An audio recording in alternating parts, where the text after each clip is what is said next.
ఆలస్యంగా వచ్చినని ఫీల్ అవుతున్నట్టున్నారు. ఇటు మరీ ఏడుమొక్క పెట్టాడు. నిశ్చితార్థాన్ని నేను రాకపోతే నువ్వు ఇలాగ ఏడుతావు నా సీనియర్తో ముందే చెప్పాను సినా. అదవేం చేయడం తెలుసా, విశాఖ టికెట్ తీసి గోదావరి ఎక్కించాడు నన్ను. గుడి దాకా బాగానే వచ్చాను, అక్కడ టీసీ గడు పీగట్టు బయటికి గంటేహాడు. ఒరే మా బేబీ నిశ్చితార్థం రా అని చెప్తున్నా ఎండండి సిన్ అన్నాడు. ఏదో ఓటం నువ్వుని అంత వివరంగా చెప్తున్న తర్వాత కూడా అలా చూస్తావేంటి? ఎదిగామే పిన్నే అప్పటికే టైంకి వచ్చేద్దాం ఇసుకలారి ఎక్కేహానే. ఆడ హైవే మీద టాటరాన్ని గుద్దేహాడు, పెద్ద పెంట అయిపోయింది అక్కడ. ఇందులో నా తప్పేనా ఉందా చెప్ప పిన్నే? నీ తప్పేం లేదు కానీ నువ్వు లోపలికి వెళ్ళరా. అరే నువ్వు కూడా ఆయన అర్థం బద్దలు ఎక్కడ మాడతావేంటి? ఎదిగామే బేబే ఆఖరికి హైటెక్ బస్ క్యాచ్ చేసి వచ్చానే. ఆడు స్లోగా తోలితేనే ఫాస్ట్గా ఎలా వచ్చేస్తానే. ఎంత చెప్పిన తర్వాత కూడా మొఖం అలా పెడతావేంటి? మనిషివా పశువా నువ్వు? చంపేస్తా ఆపై. ఇదేంటి నిశ్చితార్థం రాకపోతే కొట్టేస్తారా?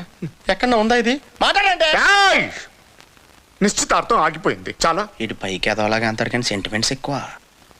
ఎంత పని చేసి వచ్చినానా? నేను రాలేదని నిశ్చితార్థం ఆపేసావా?